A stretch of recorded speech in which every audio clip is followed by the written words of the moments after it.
그들을 온 지면에 흩으셨더라. 아멘. 저는 역사를 좋아하고 또 실물을 좋아합니다. 그래서 박물관을 가면은 둘 다를 볼 수 있어요. 실물의 과거의 것들을 볼 수가 있습니다.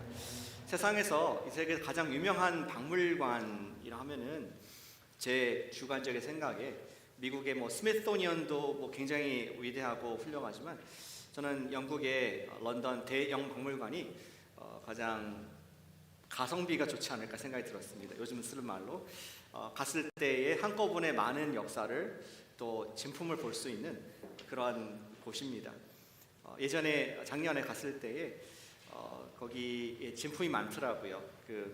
그리스 아테네에서 뜯어온 그런 신전의 돌들을 다 갖다 놔서 그대로 갖고 왔습니다. 투어 가이드가 하는 말이 아테네 거기 가면은 이거 있던 장소 가면은 거기서는 모조품 만들어 놓고 진짜를 보려면 런던을 가라 이렇게 얘기할 정도로 굉장히 많은 물건들이 있습니다. 근데 그 중에서 가장 유명한 물건, 대형 박물관에서 가장 유명한 물건, 전 세계 사람들이 가장 많이 트래픽이 있고 보는 것이 있습니다. 그것은 우리 고고학계에서 유명한 로제타 석이라고 불리는 물건이 있습니다. 파리 루브르 박물관에 모나리사가 있다면은 영국에는 또 로제라 스톤이 있습니다. 보시면 앞에 보실까요? 바로 앞에 보면은 우리가 수천 년 동안 1000년 넘게 이 상형 문자, 애굽의 상형 문자가 무슨 뜻인지 해독을 할 수 있는 길이 없었습니다. 그런데 18세기인가 근대에 로제타 스톤, 다음 아까 사진 그것이 발견이 되었습니다. 로제타 스톤은 그것이 BC 2세기 때에 예수님 전에 200년 전에 만들어진 걸 추정이 되는데요. 이 놀라운 비석이 발견될 것입니다. 이집트에서 세 개의 언어로 같은 내용이 적혀져 있는 비석이 발견이 된 것입니다. 그래서 3등분되어 있죠. 그림에도 보입니다. 앞에 위에 첫 번째 부분은 아까 애굽의 상형 문자, 이집트의 상형 문자, 뱀, 새, 이러한 알 수 없는 문자들이 있고요. 그 다음에 중간에는 이집트의 민영 문자라고 해서 예수님 바로 전 시대에 애굽에서 썼던 그 당시에 썼던 말들입니다. 현대의 아랍어와 비슷하게 생겼던 것을 관찰하게 됩니다. 맨 마지막 세 번째 부분은 우리 잘 아는 로마 시대 때 그리스어, 그리스 문자로 호모 일리아드 이런 것도 썼던 똑같은 그리스 문자가 세 번째 같은 내용이 적혀 있는 것을 보게 됩니다. 비교를 하면은 이 새의 상징이 무슨 뜻이었고 뱀이 무엇이고 또 다리가 무엇이고 사람 다리 모양이 이렇게 해독을 하면서 18세기에 놀라운 이 고고학계의 발견으로서 이렇게 유명해진 것을 보게 됩니다. 저도 가서 진품을 발견했는데 사진을 잠깐 보여주실까요? 사진을 찍었습니다. 그래서 제가 앞에 모델을 하나 그냥 원래 사이즈가 어떻냐 보기 위해서 제가 사랑하는 모나리사를 앞에 두고 찍었는데 사람들이 같이 사진 찍더라고요. 반사된 거 보면 사진이 꽤 많죠. 제 아내가 워낙 미인이라서 많은 사람들이 사진 찍은 것 같습니다. 빨리 넘겨주세요. 제 아내한테 혼납니다. 제가. 이러한 고고학적인 발견을 통해서 언어의 발전이 있었습니다. 오늘은 언어에 대한 얘기를 좀 나누기를 원합니다. 우리 본문에서 보시면은 이 애굽의 이집트의 상형 문자보다 더 오래된 바벨의 언어를 읽을 수가 있습니다. 고대의 언어, 모든 땅의 사람들이 사용했던 고대의 언어를 우리가 해독을 할 필요가 있습니다. 오늘 말씀에서는 우리 창세기 11장에서 어떤 로제타 스톤과 같이 영적인 로제타 스톤과 같이 바벨론의 언어가 어떻게 잘못되었고 그것에 맞선 하나님의 언어를 어떻게 우리가 판독할 수 있을까 하는 키가 되는 구절이 바로 로제타 스톤 같은 구절이 오늘 창세기 11장 말씀이라고 생각합니다. 그런데 사실은 우리 바벨의 언어는 예전에 있다가 사라진 것이 아니라 지금도 많은 사람들이 쓰고 있는 것이 바벨의 언어입니다. 오늘 우리 말씀을 통해서 바벨의 언어가 무엇인가를 우리가 좀 짚어보고 거기에 반하는 성경에서 우리에게 제시하는 하나님의 언어가 무엇인가를 본문을 통하여서 우리가 거룩한 삶을 그리고 어떠한 우리가 진짜 탑을 쌓아갈지를 말씀해주는 그러한 말씀입니다. 특별히 이 말씀을 통하여 거룩한 주간을 맞이하는 우리가 어떻게 주님의 언어를 사용할 수 있을지 좀 적용을 할 수 있는 그런 기도의 시간 되기를 또한 소망합니다. 오늘 여러분 주보에 그렇게 질문을 적어드렸습니다. 바벨의 언어는 무엇이었는가? 두 가지로서 본문을 요약할 수 있겠습니다. 첫 번째, 바벨의 언어는 교만의 언어였습니다. 같이 해주실까요? 바벨의 언어는 교만의 언어였다. 좀 자세히 말하면 하나님 자리를 탐하는 교만의 언어라고 이렇게 적어 놓았습니다. 우리 지난번에 2주 전에 노아는 방주에서 나오고 하나님께서 무지개 약속을 주시면서 생명을 보존하실 것을, 구원을 이루실 것을 말씀해 주셨습니다. 그리고 우리 노아와 그 식구들은 이제 하나님 말씀에 따라서 생육하고 번성하고 많은 인구가 된 모습을 우리 10장에서 읽지 않았지만 볼 수가 있습니다. 그리고 그들은 하나님 말씀에 따라서 이렇게 번성을 했는데, 그런데 한 가지 지키지 않은 것이 있었습니다. 그것은 9장 1절에 보시면은 fill the earth, 땅에 충만하라 했는데 좀 두려운 마음이 있었던 것 같습니다. 연약한 마음이 있었던 것 같습니다. 그들은 집단으로 거주하면서 동쪽으로 이동했다는 기록을 1절에서 볼 수가 있습니다. 다시 보실까요? 온 땅의 언어가 하나요 말이 하나였더라. 2절, 그들이 동방으로 옮기다가 시나을 평지를 만나 거기서 거류했다. 시나을 평지는 아마도 그 Fertile Crescent, 비옥한 그 중간 땅, 메소포타미아, 유프라테스와 히브리스강, 티그리스강 가운데 있는 그러한 비옥한, 어쩌면은 애국과 나일강과 같은 그런 아름다운 땅을 만나게 되었습니다. 시나을 평지. 그리고 그들은 마음속에 우리가 여기에서 영주를 하자, permanent residence가 되자, 거류하자, let us settle down, 이러한 생각을 하게 됐습니다. 그리고 집단적으로 그러한 인류의 사람들이 함께 그런 생각을 했고요. 그것을 더 확실하게 그 자기들의 결정한 것을 증명하고 기록을 남기기 위해서 우리 여기서 도시를 건설하고 또 기념탑을 쌓자, 이러한 결단을 하게 됩니다. 여러분들이 어떤 임시로 있을 호텔이라든지 지나가는 장소에 많은 물건을, 좋은 것들을 사서 넣지는 않지 않습니까? 거기 비싼 가전제품이라든지 큰 좋은 가구라든지 잠시 머무는 곳에는 그런 것을 투자하지 않습니다. 하지만 여러분들이 내가 이제는 여기다, 우리 가족이 여기서 뿌리를 내리자 하는 곳에서는 투자를 합니다.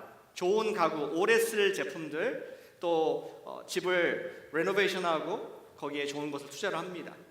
이 백성들도, 이 지금 지구상에 함께 무리를 이뤘던 고대의 사람들도 이제 그러한 내가 여기에서 살아야겠다 하는 뿌리를 내야겠다는 마음으로 투자를 하는 모습을 보게 됩니다.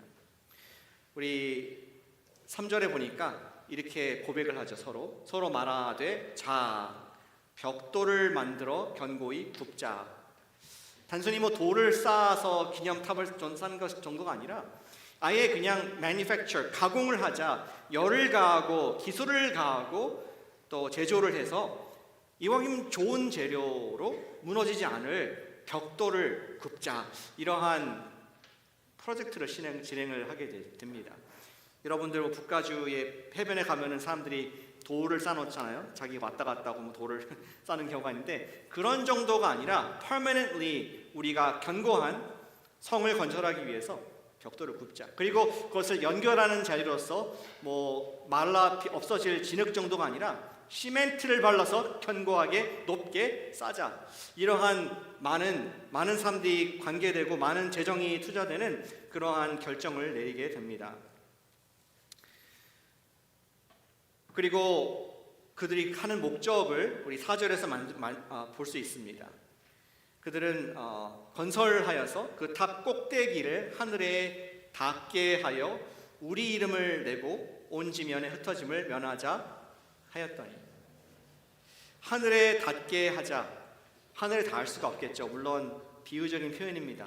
그런데 그들은 옛날 홍수 때를 기억하면서 다시는 never again, 하나님께서 그렇게 하지 못하시도록 우리가 스스로의 이름을 기념하기 위해서, 우리가 여기 대단한 사람이라는 것을 기록을 남기기 위해서 탑을 쌓자. 그리고 그 목적은 4절에 그것으로 말미암아 지면의 사람들이 이것을 중심으로 흩어지지 않도록, 땅에 충만하게 퍼져나가지 않도록 우리가 이러한 사업을 하자라는 그런 모습을 보게 됩니다.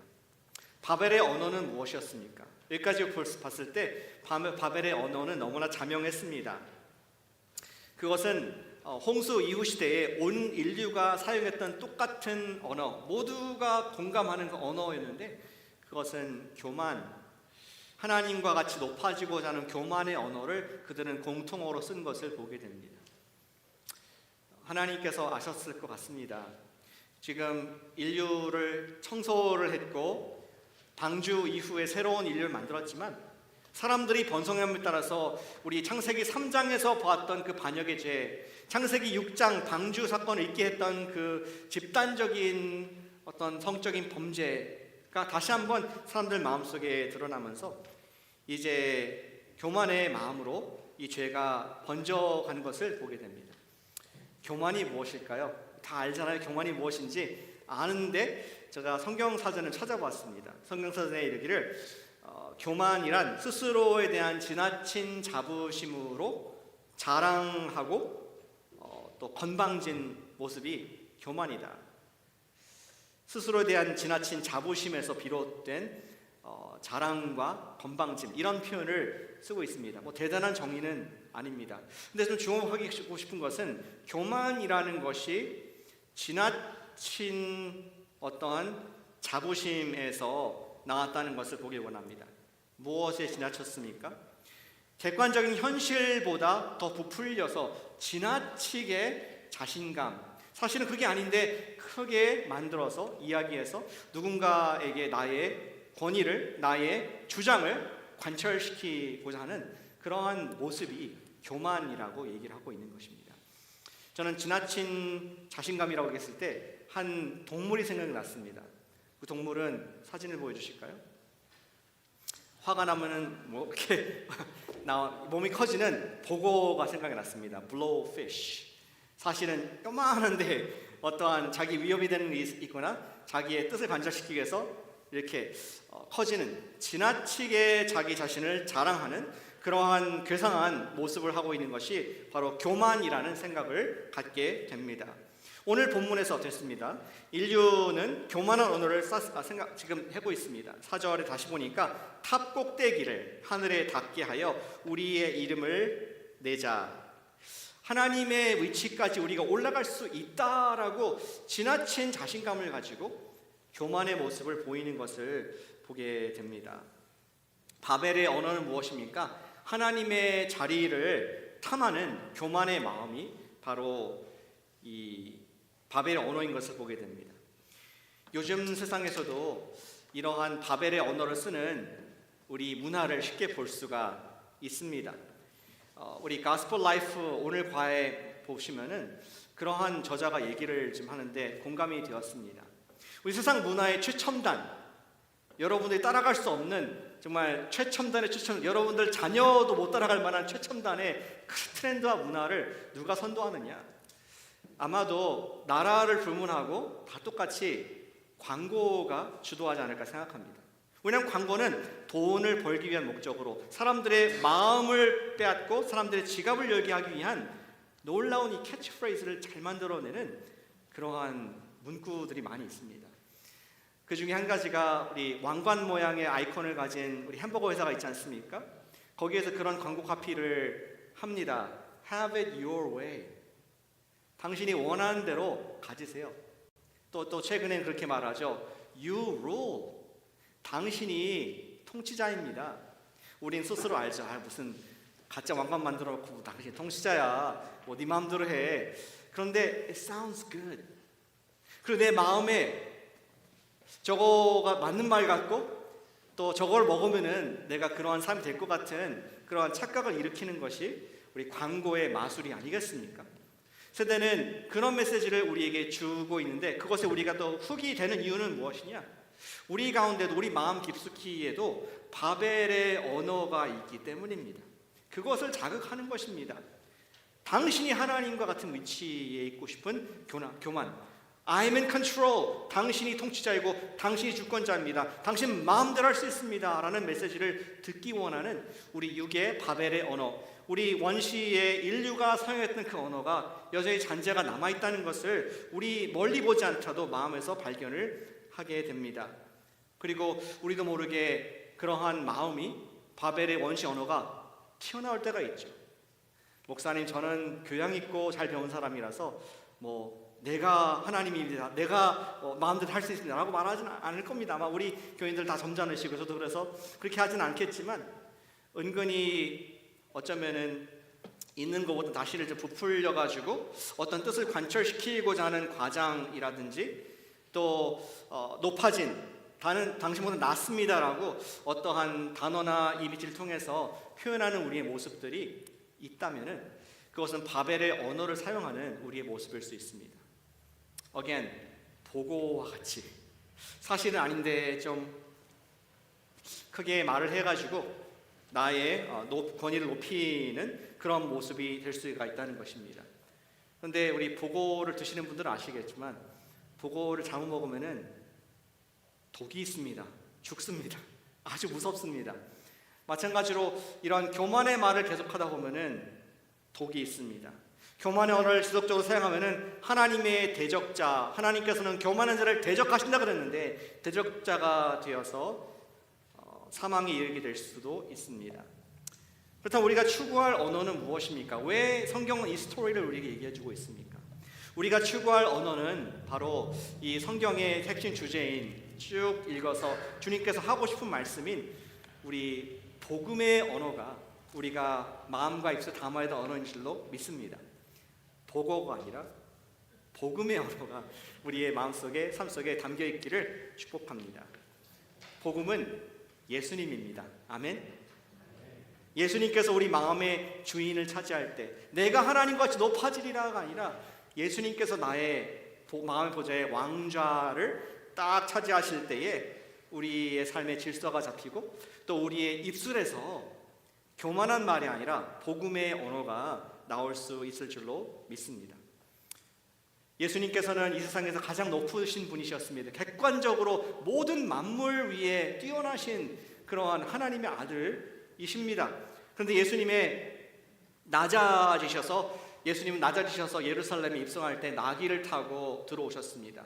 여기 팜 트리들이 있죠. 여기 우리 꽃 장식에도 팜 상징하는 것들이 있는데, 예수님께서 겸손한 나귀를 타시고 모든 것을 만드신 하나님의 아들께서 말도 아니고 어떤 개선장부도 아니고 조그만 조랑말도 보다 못한 나귀를 타고 들어오시는 겸손한 낮아지시는 그런 모습을 보여주셨습니다. 또 예수님의 언어는 어떤 언어였습니까? 그분은 십자가의 죽음에 이르기까지 하는 낮아짐의 그러한 언어를 사용하셨습니다. 우리가 주목할 것은 이번 주가 십자가 주간인데, 예수님께서 십자가에서 어떤 언어를 사용하셨는가를 한번 생각해 보기를 바랍니다. 예수님께서 그 고난을 당하시고 십자가에 매달리실 때에 많은 말씀하지 않으셨지만 중요한 말씀, 저와 여러분들에게 주시고자 하는 그 핵심적인 말씀을 하셨습니다. 그분의 복음의 언어는 무엇이었습니까? 누가복음 23장 34절 말씀을 같이 읽어보겠습니다. 우리 예수님 십자가의 말씀 중에 하나이죠. 읽겠습니다. 이에 예수께서 이르시되 아버지, 저들을 사하여 주옵소서, 자기들이 하는 것을 알지 못함이니이다 하시더라. 예수님의 십자가의 언어는 용서와 긍휼의 언어였습니다.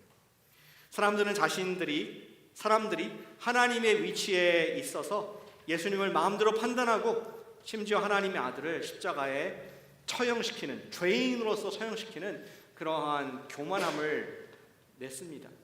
그리고 예수님의 왼편에 있던 강도도 가장 힘들 때 입에서 무엇이 나왔습니까? 욕이 나왔습니다. 입술에서 하나님을 거역하는 말이 나왔습니다. 네가 하나님의 아들이거든, 우리를 좀 구원해봐라. 조롱하는 교만한 마음을 막 뱉어내는 것을 우리는 기억을 할 것입니다.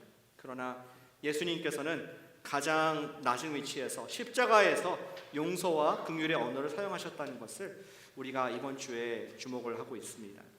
사랑하는 여러분, 우리 복음의 언어는 무엇입니까? 십자가의 언어인 용서의 언어를 사용할 수 있는 우리 성령의 사람 되시기를 축복합니다. 이번에 예수님의 십자가를 묵상하면서 그분의 마음의 언어를, 예수님의 쓰셨던 언어들을 우리가 마음에 품고 입술로 머금기를 기도합니다. 예수님이시라면 내 지금 이 상황이라면 어떠한 말씀을 하셨을까? What would Jesus say? 십자가의 언어는 한마디로 I am sorry 그리고 I forgive you. 주님 저를 용서해 주세요. 그리고 저도 형제를 용서합니다. 그 말하는 그 예수님의 복음의 언어에는 능력이 있습니다. 제가 몇 번 말씀드렸지만 아내와 저는 이제 결혼한 지가 20년 좀 넘었는데요. 결혼 때부터 서로 약속한 것이 있었습니다. 성경 말씀 그대로 해가 지기 전에 분노를 풀으라고 그렇게 말하지 않습니까? 분노한 상태로 해가 지게 넘어가지 말라고 말씀하셨기 때문에 그 말씀 그대로 지키기 위해서 우리가 또 티격태격대로 말로 작은 걸로 오해가 될 때가 있고 좀 기분 상해서 등 돌리고 잘 때가 있지 않습니까? 없던 것 같네요. 저는 있어요. 다 훌륭한 부부신데 그런데 그때 누가 되었던 먼저 얘기하자. 뭐라고? I am sorry. 마음이 내키지 않더라도 I am sorry. 만약에 제 아내가 주로 그렇게 하는데 저보다 더 나은 사람이기 때문에 I am sorry 하면은 제가 뭐라 그럽니까? 그래 너가 미안할 짓을 했지 막 이렇게 하고 있습니까? 여러분 하시겠습니까? 안 됩니다. 그럼 당연히 저도 내가 잘못했어. 마음에 없는데 I am sorry 또는 I forgive you 그러한 말을 할 때에 그 언어를 사용해서 하나님께서 이상하게 마음에 누그러짐을 주시는 것을 경험합니다. 이상하게 성령님께서 그 마음을 사용하여서 오해가 이해로 바뀌는 그런 경험을 종종 하는 것을 경험을 하게 됩니다. 바벨의 언어는 교만한 언어. 네가 뭔데 나한테 감히 네가 잘못했어. you. 우리가 내가 높아지고 나가 부풀어진 언어를 쓰지만 세상은 그렇습니다. 그러나 우리가 복음의 언어를 또 십자가의 용서의 언어를 사용할 때에 우리는 우리의 삶이 건설되어지는 주님께서 지어주시는 주님의 집이 될 줄 믿습니다. 이 바벨의 언어는 교만의 언어였습니다. 그리고 또 두 번째 바벨의 언어는 어떤 언어였습니까? 여러분 주보에 적어놨습니다. 바벨의 언어는 불순종의 언어였습니다. 같이 해주시죠. 바벨의 언어는 불순종의 언어이다. 재미있는 표현이 있습니다. 5절에 보니까 하나님께서 쟤들 뭐하나 이렇게 부끄러움이 내려다보시는 표현이 있습니다. 5절 여호와께 사람들이 건설하는 그 성읍과 탑을 보려고 내려오셨더라. 웃긴 이유가 뭡니까? 하나님은 He sees all, He knows all. 하나님께서는 내려오실 필요도 없고 전지하시고 전능하신 하나님께서는 이미 다 인간들이 하는 짓거리를 다 알고 계십니다. 그런데 어쩌면은 이 창세기의 저자는 우리의 하여금 얼마나 이 모습이 우스꽝스러운가, 사람들의 탑을 만드는 모습이 얼마나 코믹한가를 그림으로 표현해주고 있습니다. 그 다음 구절 보시죠. 6절에 여호와께서 이르시되 이 무리가 한 족속이요 언어도 하나이므로 이가 시작하였으므로 이후로는 그 하고자 하는 일을 막을 수 없으리로다. 아이고야 더 큰일도 하겠네. 큰일을 벌어지겠네 하면서 사람들은 지금 공든 탑으로 말 그대로 공을 들여서 투자해서 퍼머넌트 레지던트로 나의 집이고 나의 캐슬을 나의 성을 쌓고 있지만 하나님께서 보실 때는 내려와 봐야지 보일 만큼 미미한 것이고 그들이 말하는 하늘에 이르는 것은 조금도 가깝지도 않은 정말 미미한 그러한 모습을 보시면서 이 사람들이 스스로를 망하게 하는 보고를 먹고 죽을 만한 지금 무서운 교만한 마음이구나 그렇게 표현을 하고 계신 것을 보게 됩니다. 그들은 모두 지금 교만이라는 말을 같은 말을 하면서 교만이라는 행동을 하고 있는 것을 주님께서는 걱정을 하고 계신 것입니다. 어떻게 하나님께서는 액션을 하실까요? 홍수를 다시 보내서 흩어버릴까요? 그럼 안 되죠. 왜냐하면 약속했잖아요. 무지개의 약속을 통해서 다시는 홍수로 멸망시키지 않겠다. 하나님께서는 놀라운 방법으로 이 일을 막으시는 것을 우리가 알고 있습니다. 하나님께서 그 말을, 바벨의 말을 혼란시키시는 것을 보게 됩니다. 우리 8절에 보니까 7절에 보니까 그들의 언어를 혼란하게 하여 혼잡하게 하여 그들이 서로 알아듣지 못하게 하자. 서로 교만하게 말하고 짓는 그 하나된 것을 흩기 위해서 그들의 말을 헷갈리게 혼잡하게 하자. 그래서 그 결국 하나님의 뜻대로 8절에 그들을 온 지면에 흩으셨고 도시 건설은 그쳤다. 하나님께서 원하셨던 것처럼 땅에 충만하는 그 계명을 지킬 수 있도록 하나님께서 인도를 개입을 하신 것을 보게 됩니다. 그것이 이루어졌기 때문에 지금 전 세계에도 아무리 작은 섬이라도 사람이 안 사는 곳이 없는 지금 2024년도에 우리가 땅에 충만한 하나님의 축복받은 인간의 모습을 볼 수가 있습니다. 그리고 9절에서 이런 결론을 내리고 있습니다. 그곳 시나이 평지의 이름을 하나님께서 정해주셨는데 그 이름이 바벨이라고 했습니다. 이는 하나님께서 거기서 온 땅의 언어를 혼잡하게 하셨습니다. 여호와께서 거기에서 그들 온 짐에 흩으셨더라. 바벨이라는 뜻은 혼잡하게 하다. 말 자체가 좀 이상하지 않습니까? 바벨. 무슨 소리인지 알 수가 없고 혼란스럽고 confusing. 하나님께서 그들의 말을 confusing, 혼잡하게 하셨다는 뜻에서 바벨이라고 그 지역이 이름 잡히게 됩니다. 나중에 성경에서 그 지역이 바벨론으로 바뀌게 되고요. 또 요한계시록에서는 영적인 의미로서 하나님을 대적하는 모든 세력들을 음녀 바벨론이라고 부르는 성경의 영적인 흐름들이 시작이 여기 바벨이 되는 것을 우리는 성경을 보면서 알 수가 있습니다. 바벨의 두 번째 언어는 바로 하나님의 말씀에 대항하는 불순종의 언어였습니다. 왜 불순종이었습니까? 하나님께서 창세기 1장부터 첫 번째 장부터 그리고 또 홍수 이후에 우리 6장, 9장에서도 하나님께서는 말씀하셨습니다. 생육하고 번성하고 땅에 충만하라. Fill the earth. 그 축복의 말씀으로써 수가 많아지고 또 그들이 이 땅을 다 차지하고 다시 정복할 그러한 첫 번째 축복을 명령을 축복으로 주신 것을 저 여러분들을 기억을 합니다. 그런데 아까 교만의 언어를 쓰는 그들은 그 교만의 언어를 쓰는 결과로서 당연히 하나님의 말을 No God, 내가 하나님이고 되고 싶고 당신은 당신의 말을 무시하겠습니다. 그러한 결과로 불순종의 언어를 또한 파생어로 쓰고 있는 것을 볼 수가 있습니다. 인류의 하나님의 말씀에 대한 대항하는 불순종의 언어는 바벨탑으로 끝났으면 좋았을 텐데 계속 진행이 됩니다. 구약 성경 전체를 통해서 신약까지 사람들의 하나님 말씀에 대한 불순종, 하나님께서 선지자를 보내셨고 또 예언자를 보내셨고 왕을 보내시고 하나님께서 선견자를, 하나님의 사람들을 보냈지만 이스라엘 백성들은 그리고 우리는 계속 하나님의 말씀을 대적을 해왔습니다.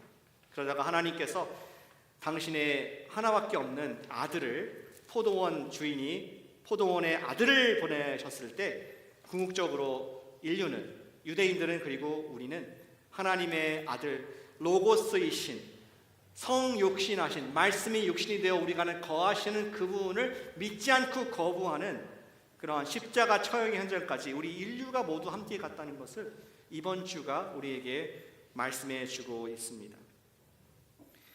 그들은 예수를 믿지 않았고 결국은 그분께 정면으로 불순종하는 말을 했습니다. 예수를 십자가에 못 박으소서, 못 박으소서, 못 박으소서. 보기 싫습니다. 없어지게 해주세요. 우리는 하나님 말씀에 싫습니다. 한편으로는 오늘날 우리 예수님 믿는 사람들도 바벨의 언어, 불순종의 언어를 쓰고 있지는 않은가 돌아봐야겠습니다. 예수님께서 하나님의 아들로 이 땅에 오셨고 그분이 부활하셔서 하나님의 아들이시다, 우리 인생의 진정한 목자이시고 나의 왕이시다, 그것을 증명하셨음에도 불구하고 여전히 저와 여러분들 마음속에는 그분의 말씀에 100% 순종하는 마음이 없을 때가 있음을 우리는 늘 회개하고 있습니다. 예수님 말씀, 그분의 뜻에 대한 거역하는 마음이 들 때에 우리는 그분을 따르는 것이 아니라 상황과 환경에 따라서 하게 되고 또 문화와 사람들의 언어가 들리는 모습을 경험할 때가 있습니다. 그럴 때 우리는 예수님을 대적을 하게 되는 것이죠. 사실 우리도 예수님 말씀에 순종할 것을 알고는 있습니다. 크리스천이라면. 그런데 순종하기 어려운 것이 사실이 아닙니까? 예수님 말씀에 순종하기가 쉽지는 않습니다. 예수님께서는 원수를 사랑하라고 하셨는데 나에게 눈을 흘기는 사람을 어떻게 내가 용서할 수 있겠습니까? 남을 나보다 더 낮게, 남을 더 낮게 여기라고 했는데 평소에 내 말을 좀 무시하는 듯한 그런 사람하고 상대할 때 어떻게 그거를 좀 나보다 낮게 여길 수 있습니까? Impossible. 순종이 어려워 보입니다. 예수 제자를 삼으라고 하셨는데 맨날 박예선 목사는 예수 제자 삼으라고 얘기하는데 그리고 아는데 맞는 거 맞는데 누군가에게 예수님 믿으라고 말을 하고 또 그분과 함께 교회 가자고 얘기하는 아쉬운 소리를 하고 싶지 않은 것도 우리의 사실은 마음의 목소리가 아니겠습니까? 혹은 경건한 아내, 여러분들의 또 거룩한 남편이 가정 예배를 드리자고 하는데 선뜻 기쁜 마음으로 하고 싶은 마음이 들지 않는 것도 우리가 바벨의 언어가 있기 때문입니다. 교회에서 영적인 리더가 당신에게 어떤 사역을 좀 부탁하고 섬겨달라고 요청을 하는데 이상하게 갑자기 마음에 욱 하는 마음이 나와서 왜 나만 갖고 그러세요? 죄를 시키세요. 저 바빠요. 왜 이런 마음이 들까? 우리 원래 예수님의 말씀에 순종하기 어려운 존재입니다. 그리고 또 피차 순종하는 것은 더더욱 어려운 그런 존재일 수 있습니다. 그러나 기억할 것은 불순종은 우리가 하나님 뜻인 것을 알면서도 안 하는 불순종은 바벨의 언어이고 십자가를 지신 예수님의 뜻에 마음을 아프게 하는 것인 것을 우리는 기억을 해야겠습니다. 그렇다면은 어떻게 예수님께서는 십자가 예수님께서는 아버지께 순종하실 수 있었을까? 예수님께서 또 여러 번 말씀하셨습니다. 십자가를 지는 것이 죽기보다 싫은 예수님의 모습을 불순종하고 싶은 마음이 있었음을 예수님께서 솔직히 말씀해 주셨습니다. 어떻게 예수님께서 하나님의 뜻에 순종할 수 있었을까요?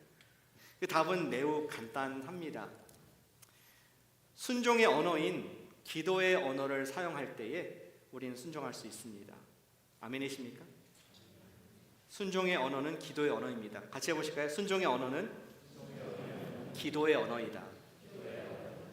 예수님께서 기뻐하실 순종이라고 인정은 되지만 마음이 내키지 않을 때가 있지 않습니까? 그럴 때 기도를 해보시기를 권면합니다. 내 입술에서 바벨의 언어가 튀어나올 때 네가 뭔데 나한테 이런 언어가 타오나기 전에 기도의 언어를 사용해 보실 수 있기를 간절히 기도합니다. 어제 우리 셀 리더 미팅을 했는데요. 우리 격주로 갖고 있고 이번에 의견 차이가 좀 있어서 조율할 그러한 이슈들이 있었습니다. 그때 한 셀 리더가 제안을 했습니다. 회의를 시작하기 전에 각자 할 말을 위해서 기도를 하자. 2, 3분간 회의를 위해서 성성으로 기도를 함께 했고 주님의 뜻을 우리가 좀 알 수 있도록 기도를 함께 했습니다. 우리는 그러고 나서 서로 대화를 했는데 그랬더니 서로 겸손의 언어, 화합의 언어, 사랑의 언어 그리고 피차 순종의 언어로 바뀌는 그 모습 보면서 저는 하나님께서 지금 여기 역사하시는구나 하는 것을 간증하는 시간을 갖게 되었습니다. 예수님께서도 십자가를 지기 싫으신 것이 죽기보다 싫다 그랬죠. 문자 그대로 예수님 기도하셨습니다. 주님 제가 지고 싶지 않습니다. 이 잔을 좀 피하게 해주십시오. 그러나 그분이 끝까지 저와 여러분들의 구원을 이번 주에 이루실 수 있었던 그 방법은 예수님 하나님의 뜻에 순종하실 수 있었던 온전히 순종하셨을 이유는 한 가지. 그가 주님 앞에 기도로 나아갔을 때 주님께서 그분의 마음을 바꾸셔서 기도의 언어를 통해서 하나님의 구원을 저와 여러분들의 구원을 이루는 놀라운 은혜가 있었음을 우리는 보길 원합니다. 예수님의 그 깊은 목요일 밤의 기도가 없었더라면 저와 여러분들은 죄와 죽음에서 나올 수 없는 다 지옥으로 갈 수밖에 없었던 우리의 모습입니다. 순종하기 두려워했던 초대교회도 마찬가지였습니다. 초대교회도 예수님께서 부활 승천하신 이후에 두려웠습니다. 순종하기가 주저가 됐습니다. 가서 제자 삼으라 그랬는데 아니 예수님 얘기했다가 바로 처형당할 것 같고 바로 십자가 당할 것 같고 무서워서 나가지 못했습니다. 근데 그때 그들은 예수님의 언어를 사용하기로 결정했습니다. 열흘 동안 함께 모여서 통해서 기도의 언어를 주님께 올려드리죠. 그러자 여러분 잘 아시는 사도행전 2장에 성령님께서 그들 가운데 오셔서 바꿔주십니다. 무엇을? 언어를 바꿔주셨습니다. 우리 한번 읽어볼까요? 사도행전 2장 4절 말씀, 11절 말씀 같이 읽어보겠습니다. 그들이 다 성령의 충만함을 받고 성령이 말하게 하심을 따라 다른 언어들로 말하기를 시작하니라. 11절 그레데인 아라비아인들이라 우리가 다 우리의 각 언어로 하나님의 큰 일을 말함을 듣는도다 하고, 바벨 때의 언어를 흩으셨던 하나님, 교만의 언어를 흩으셨던 하나님께서 성령의 언어를 우리 크리스천들에게 주셔서 예수님께서 구원하신 우리를 죄에서 용서하신 그 크리스천들에게 성령님을 충만하게 임재하게 하셔서 reverse, 이제는 서로 말이 다른 사람들이 성령의 언어로 하나가 되어서 교회를 세우는 놀라운 하나님의 언어의 열매를 보게 하시는 것을 우리 교회를 통해서 이루신 줄로 믿습니다. 사랑하는 여러분, 결론은 그것입니다. 여러분들이 바벨의 언어를 계속 쓰실 겁니까? 아니면 성령의 언어를 쓰시겠습니까? 우리 가운데 이미 오신 성령님을 우리는 의지할 수 있습니다. 바벨의 언어는 교만의 언어, 불순종의 언어였습니다. 하나님께서는 그런 언어를 흩으십니다. 그러나 예수 믿는 우리의 마음에 성령의 언어를 주십니다. 성령의 언어인 십자가의 용서의 언어, 예수님의 순종의 언어이신 기도의 언어, 우리 그 언어에 십자가의 용서의 언어, 또 성령의 기도의 언어에 이번 주에 집중해 보실 수 있기를 축복합니다. 주님, 세상의 여러 가지 미디어로 또 나의 감정으로 더럽혀진 나의 마음을 이번 주 focus on Jesus, 내 마음을 바꾸시고 언어를 바꾸실 예수님께 맡겨드립니다. 주님, 제가 성령의 언어로 기도하게 하시고, 내가 교만의 언어를 내기 전에 기도하게 하시고, 주님 또한 제가 예수님의 언어로 용서받은 것을 감사하고 또 용서를 할 수 있는 그러한 거룩한 언어를 쓰게 해주시옵소서. 그러한 우리 기도로 나아감을 말미암아 우리가 하나님의 나라를 건설하는, 바벨탑은 무너뜨리고 세상의 언어는 무너뜨리고 하나님의 나라를 함께 세워가는 거룩한 성전들 되시기를 주님의 이름으로 축복합니다. 아멘. 우리 이 시간 기도로서 마무리하도록 하겠습니다.